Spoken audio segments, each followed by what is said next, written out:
Carla, thanks for having us.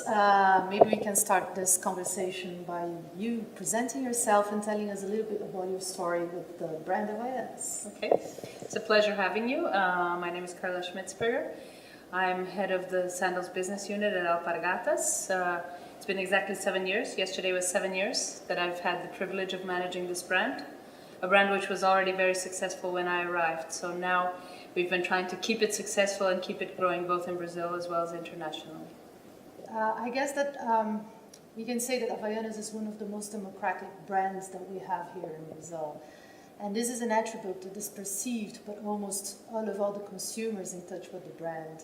Can you tell us a little bit about how did you build this and how can you be able to wear the fit from the simplest to the wealthiest person here in Brazil? That's quite a story. Havaianas used to be worn by poor people in Brazil. In fact, until the early 1990s, mostly poor people wore it.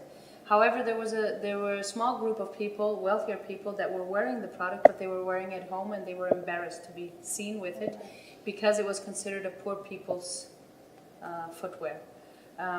The repositioning of the brand in the early 1990s had to do with making the brand more aspirational. It already had very good functional attributes, and that's why people wore it, because it's simple, it's comfortable, it's durable, it's a good product. And so what we had to do was make it a little more aspirational for other people to want to use it. And we successfully managed to make the brand aspirational for the upper levels. Mm-hmm. People were no longer afraid to or embarrassed to be seen in Havaianas, and that made it possible for people of all social classes to wear Havaianas. The beauty is that the wealthy people wear it, and they're proud of wearing it as much as the poor people today. Speaking about these partnerships, it reminds me that Havaianas is probably one of the first Brazilian brands to become global, and actually today is a pretty international brand. Can you speak a little bit about the path and the challenges that you had throughout this process? Havaianas started becoming international in the late 1990s with people taking the product, people coming to Brazil, taking the product, putting in their suitcases and literally taking it back. Again, because it has good functional attributes. It's a better flip-flop than other flip-flops. It's more durable, more comfortable, and so people were taking it home. Also in the late 1990s, we started putting the flag. In 1998, we put the Brazilian flag on the Havaianas. We did that for the World Cup in 1998, which in fact Brazil ended up losing to France. Yeah. But we kept the product and we renamed the product from Brazil Cup to Brazil. Mm-hmm. And today it's one of our best sellers. And so people started taking the product back to their countries, not only because it was good and durable, but also because it was something from Brazil, because it had the flag on it. And so late in the 1990s, people started taking the product more and more out.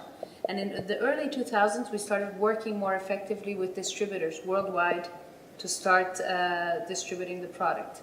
And we took the product from something like 1% of total net sales being outside of Brazil to, by the end of 2009, we were probably at 12-13% of all volume being sold outside of Brazil. That's impressive. In about 85 countries.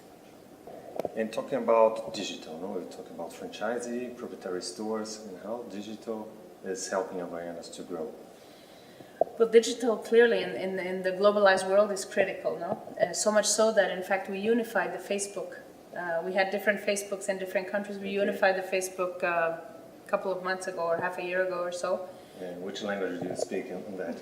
Well, we speak all the languages, but it's one Havaianas official Havaianas Facebook page. We have I forget the number now, but it's a big. I'm a fan.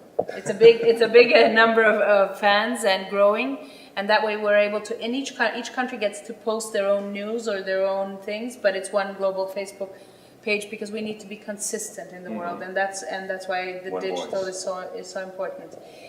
Today, when you do something right or wrong in any part of the world, you know, 2 hours later, the other side of the world knows exactly what went on. So it's very important that you keep things consistent. So one of the things that we have to work with now is making sure that the brand positioning, that the communication, that everything we say about the brand is consistent globally. Thank you, Carla. Thanks for having us. Thank you. It's a pleasure.